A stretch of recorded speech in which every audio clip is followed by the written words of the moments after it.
என்ன கேட்குறாங்கன்னா, 25 ஆண்டுகளாக நீங்க பிரச்சாரத்தில் இருந்துகிட்டு இருக்கிறீங்க.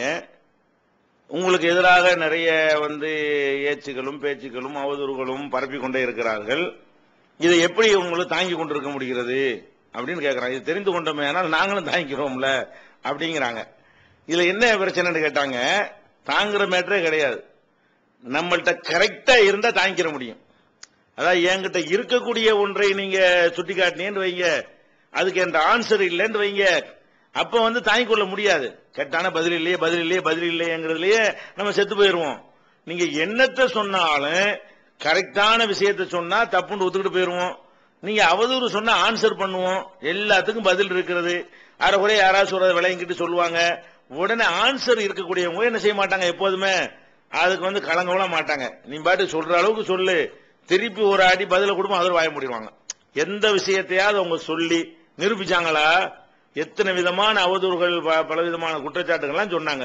அனைத்துக்கும் என்ன செய்யறோம், உடனே அதுக்கு பதில சொல்றோம். கொஞ்ச நேரம் பரவ விட்டு கொஞ்சம் லேட்டாவும் சொல்லுவோம். பாத்துக்கிட்டு கொஞ்சம் பரவட்ட நல்லாவே நல்லா பரவணும் நினைச்சா நல்லா இருக்குன்னு சொல்லி ஒரு வாரத்துக்கு சில விமர்சனங்களை ஒரு வாரம் விட்டு வைப்போம். சில விமர்சனங்களுக்கு உடனேயும் சொல்லுவோம். அப்ப என்ன விஷயம் கேட்டா, நம்ம ஹக்குல மட்டும் இருந்தோம் என்று சொன்னால் விமர்சனங்கள் பாதிக்காது. யாரை பாதிக்கும் தெரியுமா? ஒருத்தன் திருடிவிட்டான், திருட நீங்க பாத்துட்டீங்க, அதை விமர்சிச்சு அவனை தாங்க இயலாது. ஆஹா பாத்துட்டானா என்ன ஆகுமோ, பிடிச்சிருவாங்க போலீஸ் வந்துடும். நீங்க திருடவே இல்ல, திருடாங்கிறான், ஏன் உங்களை பாதிக்கிறது? நீங்க திருடுறத பாத்துட்டான்றதானே பாதிக்கும். நீங்க திருடவே இல்ல, திருடுறாங்கிறான், எங்க வேணாலும் போய் சொல்லிக்கடா, என்ன வேணாலும் சொல்லிக்க, நான் திருடலையே, உனக்கு நிரூபிக்க முடியாத அப்படிங்கிற யாரையும் பாதிக்குமா?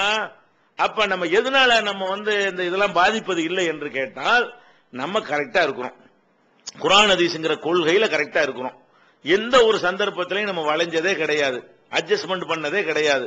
அது மாதிரி அப்படி நடக்கும் பொழுது அவங்க என்னத்தை கேட்டாலும் புரியாம தான் கேட்பாங்களே தவிர, யாரோ சொல்ற அவதூறுகளை நம்பி தான் கேட்பாங்களே தவிர, அது அதுல உண்மை இருக்காது. அப்படின்னு நம்ம நம்பிட்டோம்னு சொன்னா நமக்கு என்ன வராது, எந்த மாதிரி விமர்சனம் வந்தாலும் அது பெருசா பாதிப்பு ஏற்படுத்தாது.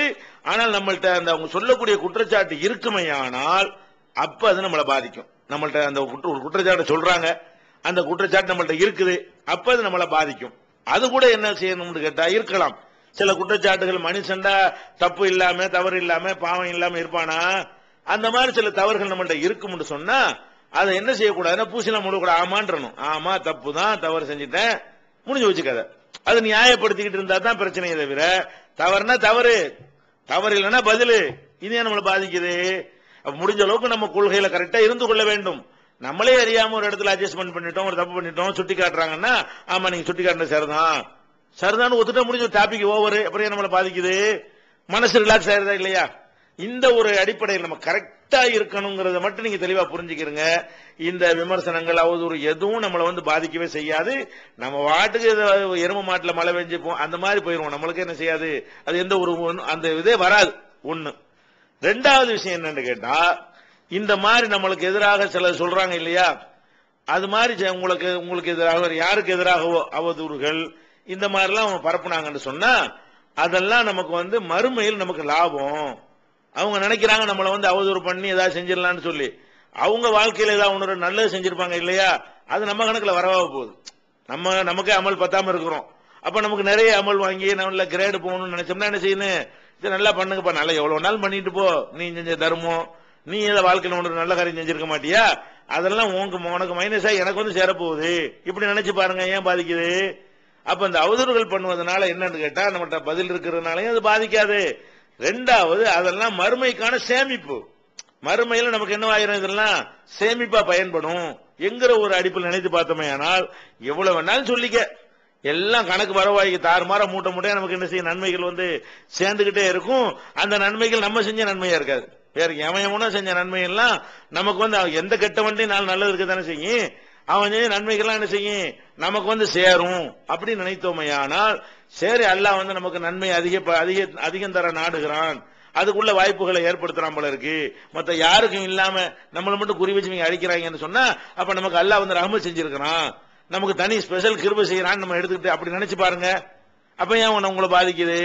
இந்த ரெண்டே மேட்டர் தான். நம்ம கரெக்டா இருந்தா பாதிக்காது, தப்பா இருந்தா அது கரெக்டா இருந்தா பதில் சொல்லிட வேண்டியது, நம்மள்ட்ட தப்புன்னு சுட்டி காட்டினா ஒத்துக்கிற வேண்டியது. அதுக்கு மேலேயும் பண்ணிட்டு இருந்தாங்கன்னு சொன்னா என்ன செய்யணும், இதெல்லாம் மறுமைக்கு நன்மை. இப்படி இருந்துட்டா என்ன செய்யாது? இன்னைக்கு இவ்வளவு காலம் என்னென்னமோ பண்ணாங்க, நம்ம ஏதாவது எதுலயாவது பின்வாங்கணுமா? வாட்டுக்கு போய்கிட்டே தான் இருக்கும். பின்வாங்க யார் மக்களும் குறையவும் இல்லை, எந்த ஒரு வளர்ச்சி தடுக்கப்படவும் இல்லை. அது வாட்டுக்கு என்ன செய்யுது? மக்கள்கிட்ட மெசேஜ் போய்கிட்டு தான் இருக்கிறது. நமக்கு சக்தி இருக்கிற வரைக்கும் நம்மளால என்ன எந்த வேலைகளை செஞ்சுக்கிட்டு தான் இருக்கிறோம். இதெல்லாம் இவங்க நினைக்கிறாங்க. இவங்க எதுக்காக இப்படி பண்றாங்கன்னு சொன்னா, இப்படி எல்லாம் இப்படி பரப்பி விட்டோம்னு சொன்னா நமக்கு ஏண்டா வம்புன்னு உட்கார்ந்துருவாங்கன்னு நினைக்கிறாங்க. நம்ம வந்து இதை நேற்று தான் இன்னைக்கு களத்துல வந்த மாதிரி நினைச்சிட்டு இருக்கிறாங்க. 25 வருஷமா நீங்க பரப்புனதை விட புதுசா பரப்பிட போறீங்க. அப்படி உட்கார்ந்து அன்னைக்கு உட்கார்ந்து இருப்போமே. எப்ப இந்த மாதிரி பரப்புறாங்களோ அப்பதான் என்னைய பொறுத்த வரைக்கும் யார் ரொம்ப பரப்புறாங்க அப்பதான் தீவிரமா இறங்கி நான் வேலை செய்வேன். வழங்குதா? பரப்புனா ஒதுங்கி ஓடுறாள், அது வேற. சில ஆட்கள்ட்ட அப்படி இருக்கலாம். எவ்வளவு பரப்புறாங்களோ அவ்வளவு ஆக்ரோஷமா நம்ம என்ன செய்வோம்? இறங்கி நின்றுதான் களத்தில் நிற்போமே தவிர, நம்ம பாட்டு சும்மா விட்டு தான் நான் பாட்டு சோம்பேறியா இருப்பேன். இந்த மாதிரி பேசுனாங்கன்னு சொன்னா என்ன செய்வோம்? இன்னும் கொஞ்சம் தீவிரமா தான் நம்ம நிற்போமே தவிர, இந்த மாதிரி பரப்புல அடையாளம் காட்டி ஆகணுங்கிற ஒரு நிலைமை வரும். அதனால வந்து இது ஒரு பெரிய பாதிப்பை நமக்கு ஏற்படுத்தாது. அது கவனத்தில் வச்சுக்கிறேன்.